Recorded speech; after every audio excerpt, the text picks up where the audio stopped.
చంద్రబాబు నాయుడు గారు ముఖ్యమంత్రి అయిన తర్వాత ఆంధ్రప్రదేశ్ రాష్ట్రంలో చాలా గొప్ప మార్పులు వస్తున్నాయి. ఒక అద్భుతమైన రీతిలో ఆయన పరిపాలన సాగుతోంది.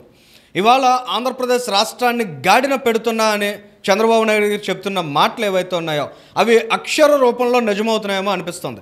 ఇవాళ జీవీ రెడ్డి గారి రాజీనామా లేఖలో ప్రతి ఒక్క అక్షరం కూడా ఆంధ్రప్రదేశ్ రాష్ట్రంలో జరుగుతున్న సంస్కరణలకు అద్దం పడుతుంది.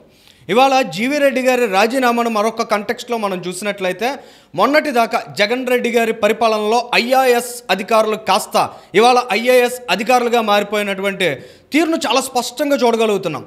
ఎందుకంటే ఒక ఐఏఎస్ అధికారి దెబ్బకు జీవీ రెడ్డి అవుట్ కావడం అంటే అదేమంత చిన్న విషయం కాదు.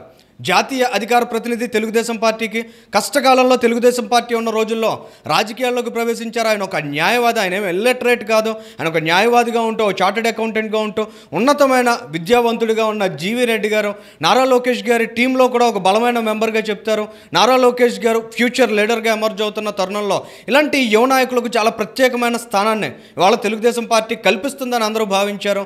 అటువంటి జీవీ రెడ్డిని కూడా కాదని ఇవాళ ఒక ఐఏఎస్ అధికారి ఏదైతే విజయం సాధించిన తీరు ఉందో ఇది చాలా ప్రత్యేకంగా చూడాల్సిన పరిస్థితి. ఎవరైతే తమ కార్యనిర్వాహక అధికారాల కోసం తమ ఆత్మగౌరవం కోసం మాట్లాడుతున్నటువంటి అధికారులు ఇవాళ జీవీ రెడ్డి గారు సుమారు ఒక 600 మందికి పైగా వైసీపీ కార్యకర్తలు కోవర్ట్లుగా ఉన్నటువంటి వాళ్ళందరినీ ఫైబర్ నెట్లో పెట్టుకుని కోట్ల రూపాయల జీతాలు ఇచ్చి మేపుతున్నారా బాబు, ఇమీడియట్గా వాళ్ళందరినీ తొలగించాలని 2 నెలల క్రితం ఒక ప్రెస్ మీట్ పెట్టి చాలా బహిరంగంగా చెప్పారు. దాని ఫాలోఅప్గా తెలుగుదేశం పార్టీ అఫీషియల్ ఛానల్స్లో అఫీషియల్గా ఆ పార్టీకి సంబంధించిన నాయకులు కూడా అనేక విమర్శలు ప్రెస్ మీట్లు పెట్టి మాట్లాడారు. కానీ సదరు మంత్రి బీసీ జనార్దన్ రెడ్డి గారు మాత్రం ఇవాళ జీవీ రెడ్డి గారు తన దృష్టికి ఈ విషయాన్ని తీసుకురాకపోవడం కారణంగానే దినేష్ కుమార్ గారు ఐఏఎస్ అధికారి గారు ఇవాళ ఆ 600 మంది మీద వేటు వేయలేదు, వారిని ఉద్యోగాల నుంచి తొలగించలేదని ఖచ్చితంగా భావించాల్సినటువంటి సిచ్యువేషన్. ఎందుకంటే ముఖ్యమంత్రిగా చంద్రబాబు నాయుడు గారు డైరెక్ట్ చేసినటువంటి అంశం కూడా అదే కాబట్టి. కానీ అసలు ఆంధ్రప్రదేశ్ రాష్ట్రంలో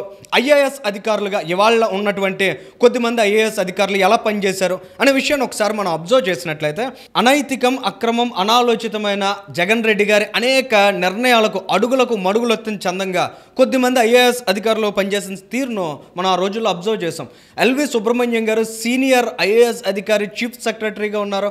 ఆయన్ని అత్యంత అవమానకర రీతిలో ఆ కుర్చీ నుంచి పంపించేసినా కూడా నోరెత్తనటువంటి ఐఏఎస్ అధికారులు కూడా ఆ రోజుల్లో కొద్దిమంది ఉండేవారు. ఇక కార్యనిర్వాహక అధికారాల గురించి వాళ్ళు చాలామంది మాట్లాడుతున్నారట.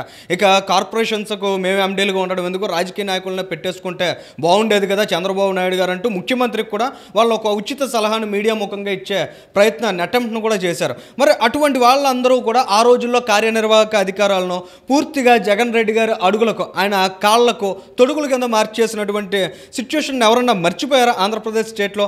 అసలు ఆల్ ఇండియా సర్వీసెస్ స్ఫూర్తిని పూర్తిగా గాలికి వదిలేసి సజ్జల సేవలో తరించిన కొద్దిమంది ఐఏఎస్ అధికారులను మనం అందరం చూసాం కదా.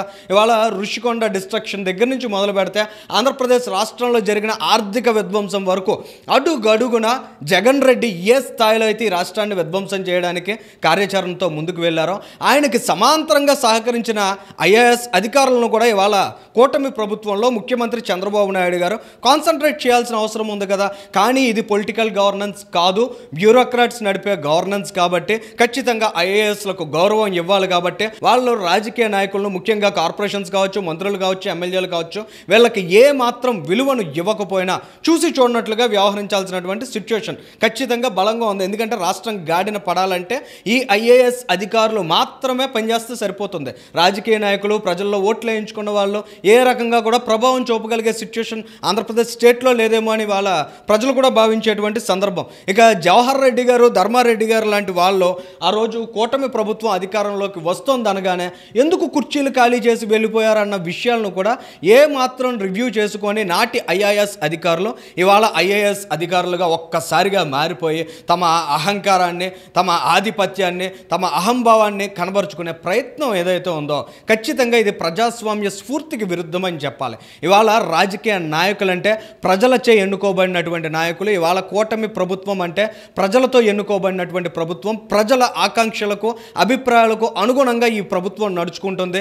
ఇవాళ కార్పొరేషన్స్ని గాడిన గాడిన పెట్టాలి, ప్రక్షాళన జరగాలి, ప్రభుత్వ విధానాలు సమర్థంగా ప్రజలకు అందాలనేటువంటి ఉద్దేశంతో కార్పొరేషన్స్కి చైర్మన్స్ని విధిస్తారో ఆ చైర్మన్స్ కొన్ని ఆలోచనలు తీసుకున్నప్పుడు వాటి మీద అవసరమైనటువంటి ఆలోచనలు మేధోమథనం జరిపి ఖచ్చితంగా ఐఏఎస్ అధికారులు వాటి మీద తగు నిర్ణయం తీసుకోవాలి. కానీ ఇలా ఒంటెద్దు పోకళ్ళలాగా ఒక చైర్మన్ చెప్తే నేను చేయడం ఏంటి, నేను ఐఏఎస్ అధికారిని, నేను కార్పొరేషన్ ఎండీని, నాకు నచ్చిన విధంగా నేను చేస్తా, నాకు నచ్చినట్లుగా నేను పనిచేస్తా అనుకుంటే రేపటి రోజున ఈ అధికారులు, ఈ ఐఏఎస్ అధికారులే ఆంధ్రప్రదేశ్ రాష్ట్రంలో ప్రభుత్వాన్ని తిరిగి అధికారంలోకి తీసుకువస్తారా, లేక ప్రజలు తీసుకువస్తారా, లేదా ప్రజలతో అనుసంధానమై ఉన్న రాజకీయ నాయకులు తీసుకువస్తారా అనే విషయాలను ఖచ్చితంగా వాళ్ళ కూటమి పాలకులు అయితే మరొకసారి బలంగా ఆలోచించాల్సిన సందర్భం ఇక్కడ కనిపిస్తోంది.